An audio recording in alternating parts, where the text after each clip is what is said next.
Hello everybody, my name is Aceface. Welcome back to the series from T0 to T6 Abyss. Just for fun, I'm going to try here doing some Tranquil Firestorms, because before I've always been doing the Tranquil Electrical. Oh, they're quite expensive, what the heck? They're quite expensive actually, I didn't know they're this expensive.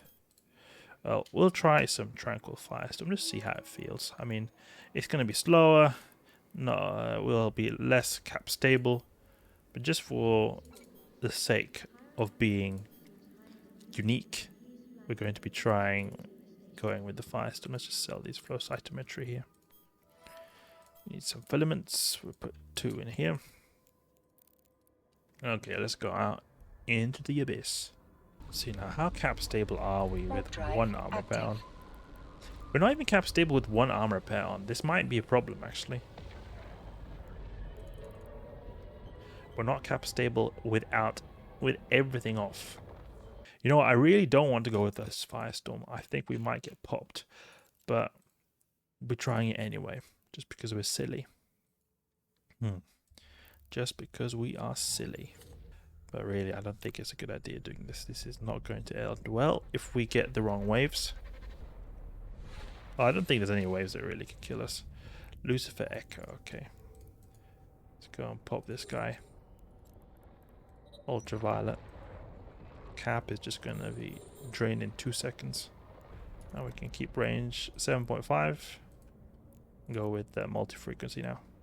We do a bit of like beneficial damage from the weather effect, because we do thermal damage as well, but it's not like crazy damage or anything because we do predominantly EM.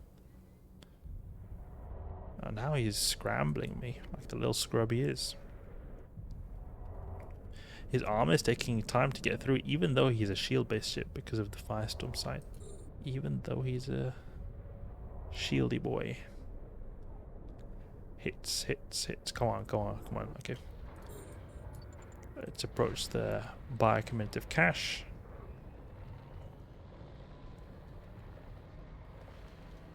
Land a volley with our ultraviolet. And go here and grab the loot. 600k. Can open Project Discovery right here. But we do not want to be taking much chances, since this is our only Punisher we've got.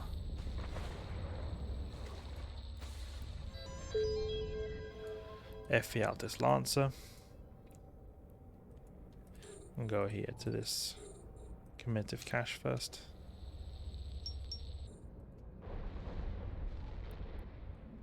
Open this up. See this Ephialtes guy, he's going to take quite a bit of time to destroy, and I mean, we're not even cap stable without this MWD on. It's quite crazy how unstable this ship is. Oh, let's go with the multi-frequency. I can stop with the armor repair now just for a bit. We make a little pulse so that we keep in range. We really have to manage our capacitor right here. Really have to manage that capacitor. I think we're gonna get him though. Pretty easy. Okay, transfer conduit. Let's just wrap up to full HP real quick. Look at that, our armor is just, our cap has just disappeared. Absolutely decimated. Can't get back to electrical. I miss electrical. Firestorm is scary. Okay, we've got some of these roguey drones. See if we can snipe them. We can soon pop that biocommutative cache. There we go, popped. And we can start shooting these rogue drones over here too. Pull transversal. I think it's just really the easiest thing. Just pull transversal. Maybe get this loot right here. Yep. And then we just manually pilot by holding down Q and creating a good angle for our guns to shoot. And in the meantime, we can add a little bit of a slide to Project Discovery. Yeah, get some good hits in, right? You see those armor just going down straight away.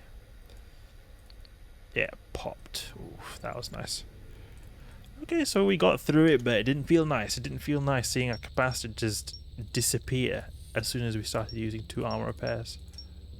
I mean, even in the electrical site, we're not cap stable with 2 armor repairs. Then you come here to the firestorm. Oof, it's not a good time. Any gankers? No gankers, okay. Oh, this is a very complex shape right here. And then you got one here. Something like that.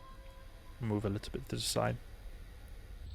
I'm quite grateful that this project Discovery is pretty easy, or relatively easy, compared to the previous one, the exoplanets one, because the exoplanets one, and especially the cell ones that we had a long time ago, I thought they were very difficult.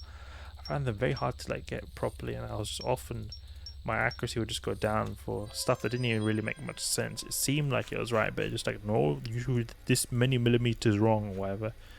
It seemed quite weird how the evaluation of your correctness was in the previous product discoveries, but I feel like they're a lot more lenient in this one, and I like that. It doesn't feel like I'm a total failure every 2 seconds, because there I really felt like a dumb person. I just see fail after fail. Thought that, oh, I've done a really good job marking all these exoplanets, and just fail. Let's go to the documented cache over here. We're back in our home in electricals. All perfect. Where's our cap? 1 minute and 21 seconds with everything active. I mean, eventually we'll be able to have everything active when we train those capacitor systems operation skills. They're just really good skills. And also, I think weapon upgrades as well can help. Grab this. And move a little bit like that. Okay. 600k? Not bad, not bad.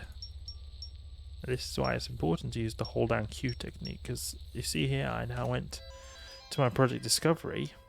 If I just double clicked in space like this, double clicked in space, I would just been going on for infinity. But if I hold down Q and just double click in space, then I just go to a fixed position, and even if I forget about it, I just stay there. Where's our accuracy? 85%. We're soon at 90% accuracy. I am quite happy or excited to get to 90% accuracy, because that is when the DAC ISK actually comes in for product discovery. Okay, we'll go for spark needle. It does quite a bit of damage since it's EM damage. No, actually strikes are going to do more damage. We have low kinetic resist. Lower than I thought. Pop right there. Because the spark, he does EM damage. Just think, okay, he's going to do the most amount of damage because we're in electrical sites, but no. Not always the case. Not always the case. Sometimes your natural resists can make you underestimate what is the most optimal damage type tank against. Popped. We're in the blue cloud right here, so we'll have an easy time applying. Just make sure they get close to us. Now I can start shooting. Oof, it's gonna go easy right here with the multi-frequency at close range. Oh, he's still able to miss a bit. That spark needle is completely lost over there. You see him? His attacking cloud has dragged him out of range. Oh, come on. Need to get some nice volleys. 400, oof. We can just F1 here on this guy. Press F to pay your specs. Press F to pay your specs to this drone. How much loot are we sitting on? 3 million. You will see a lot of videos I've done on Destroy Abyss for T0s. And the reason I did a lot of destroys is because they are a bit stronger than these like frigates like this Punisher. This Punisher is exceptionally strong for a frigate. Otherwise, generally speaking, the destroyers will be stronger than these Tech 1 frigates. And it's usually easier in terms of skills to get them to do these sites reliably. The good thing about this Punisher is that we're getting a bit more loot. And since it's already a very powerful frigate, I really like this ship to be able to do the T0 Abyss sites. Definitely destroyers can be an alternative. Okay, one here. I'm going to sit here actually because the Damovic has a pretty big signature radius, so even though we're not sort of creating a favorable transversal, it doesn't really matter because he's just so fat, so we just get penetrating and hit shots by just sitting still like this, even with the multi-frequency. This is great because I remember back when we were using the pulse lasers, the really basic pulse lasers, we had to use like ultraviolet to get some decent DPS, and even then it was like, what was it, 80, 60 DPS, like really bad DPS. Now we're just shooting, spitting 134 DPS downrange into this Damavic. It's no joke.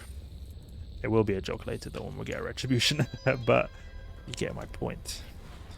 For what we've been through, this is the best we've ever been at.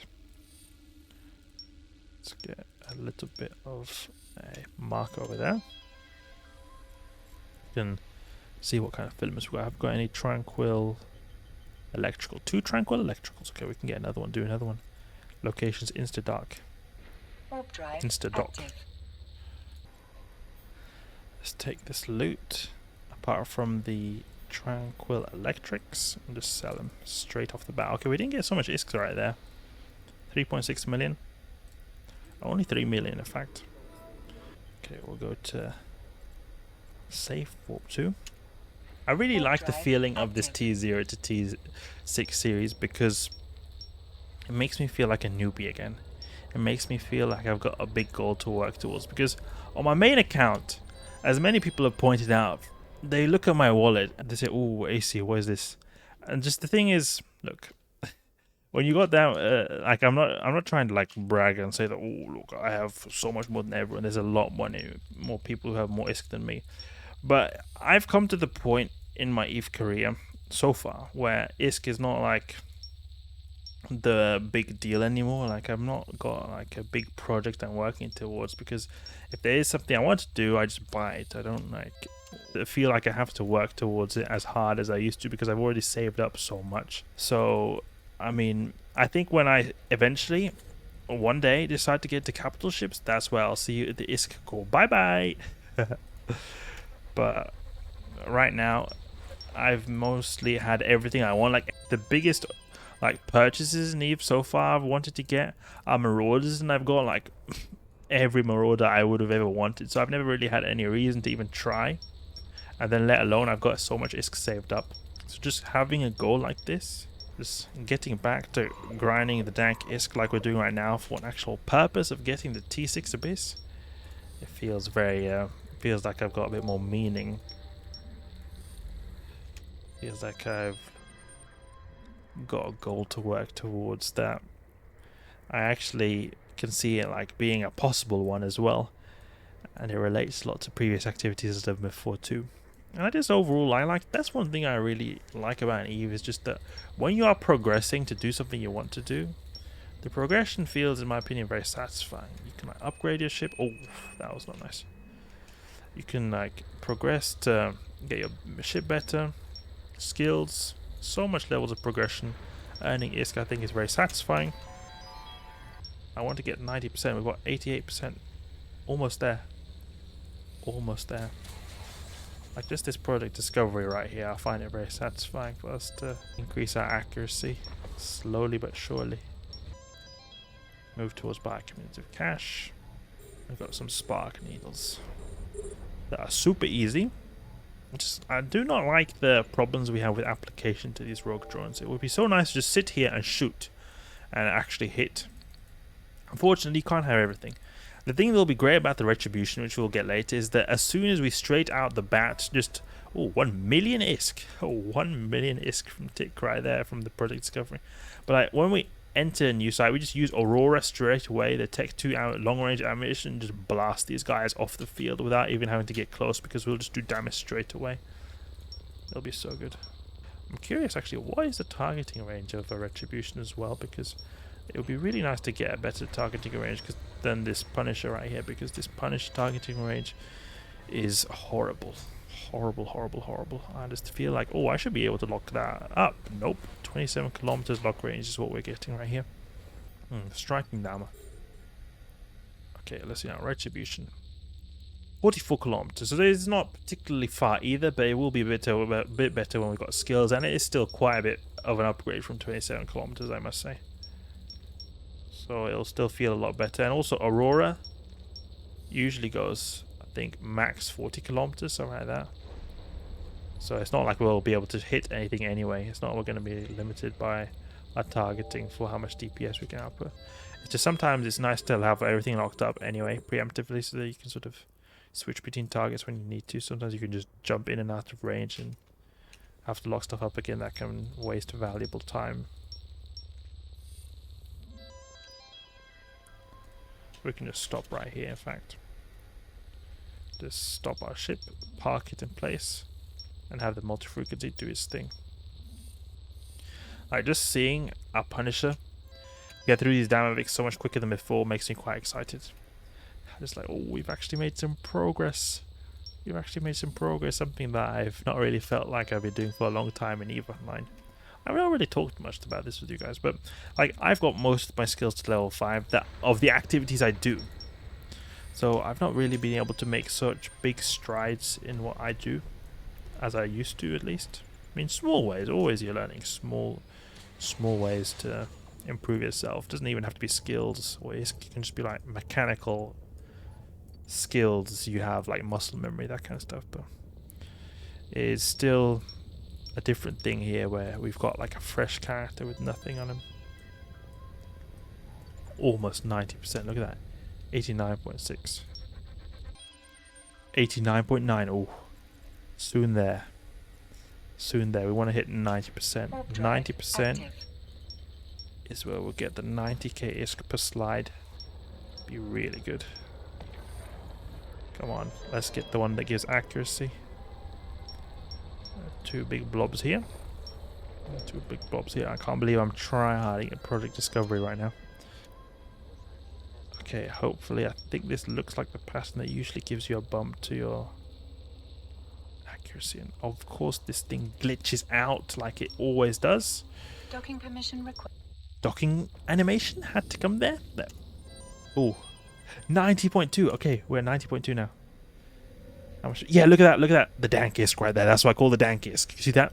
91k ISK for one slide, because we get 90% accuracy. We get now 90k ISK, and like now for each percentage point. So if we get 91, we'll get like 92k ISK, and if we get 99, I think we'll get 100k ISK.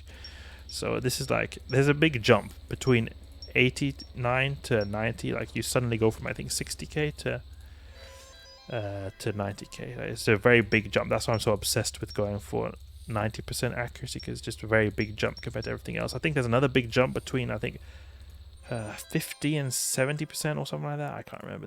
There's other jumps. This is the last jump you can get.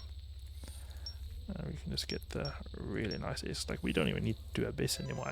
We will be still earning more ISK doing Abyss, but when you get good at this, you also don't want to be too quick as well.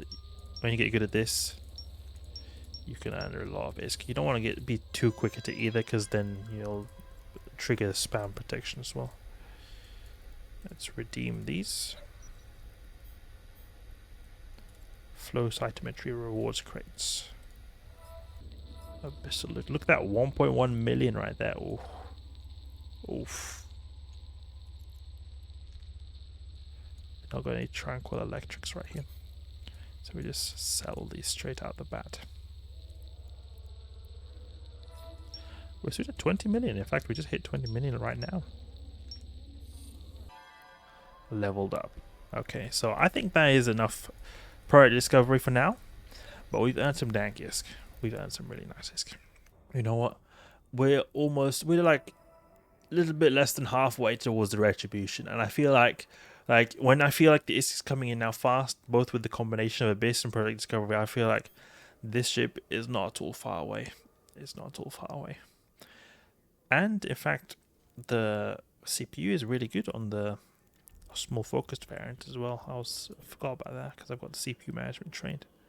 We'll get all these grid missing fixed later when we get a few more skills. Anyway, hope you guys enjoyed the video. If you did, please leave a like and subscribe. I'll catch you guys later.